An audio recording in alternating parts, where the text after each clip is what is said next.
It came on a Tuesday morning. No return address, handwritten in blue ink. 3 sentences. That was all. You know what you did. You know who suffered because of you. The day of reckoning is coming.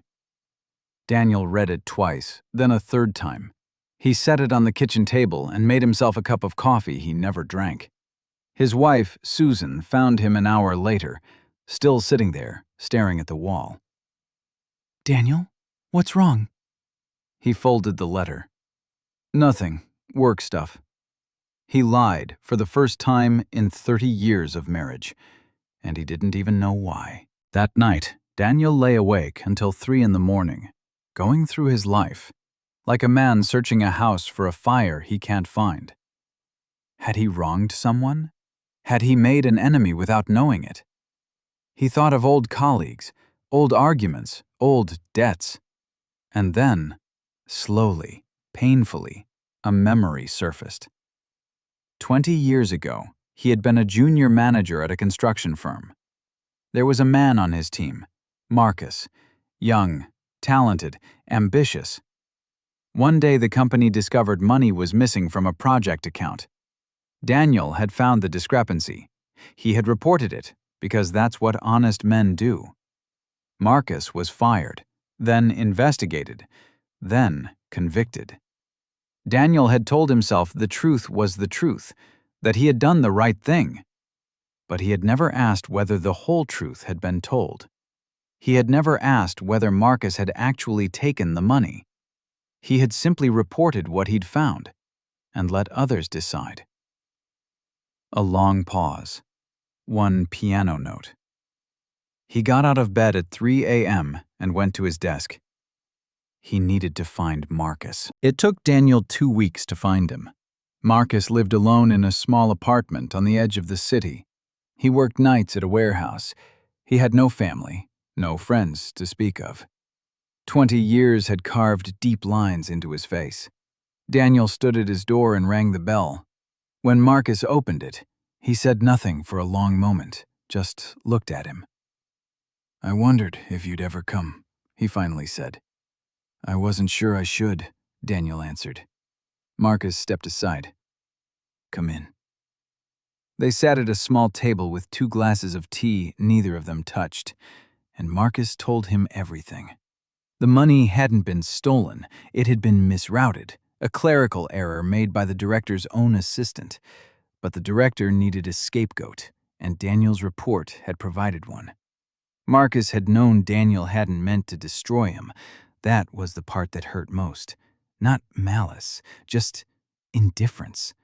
Daniel had reported and moved on. Marcus had lost everything. "Long. Did you send the letter?" Daniel asked. Marcus shook his head slowly. "No, my daughter did." Her name was Emily. She was 19 years old. She had grown up watching her father work night shifts, eat alone, speak to no one. She had grown up knowing that somewhere out there was a man who had, even without meaning to, taken everything from them. She had written the letter in anger, in grief, in the desperate hope that someone, somewhere, would finally feel the weight of what had been done. Daniel asked to meet her. Marcus called her into the room. She stood in the doorway, young, pale, her father's eyes, and looked at Daniel the way only the children of the wronged can look at you. Not with hatred, with exhaustion. "I don't want an apology," she said quietly. "I know," Daniel said. "I'm not here to give one." She looked at him. "Then why are you here?" "Because your letter was right," he said. "And I needed to know what the reckoning looked like." Daniel spent the next year doing what he could. He hired a lawyer, at his own expense, to reopen Marcus's case. The conviction was overturned 18 months later. It didn't give Marcus back his 20s. It didn't give him back the wife who had left, or the career that had crumbled. But it gave him something. A record that said, this man did nothing wrong.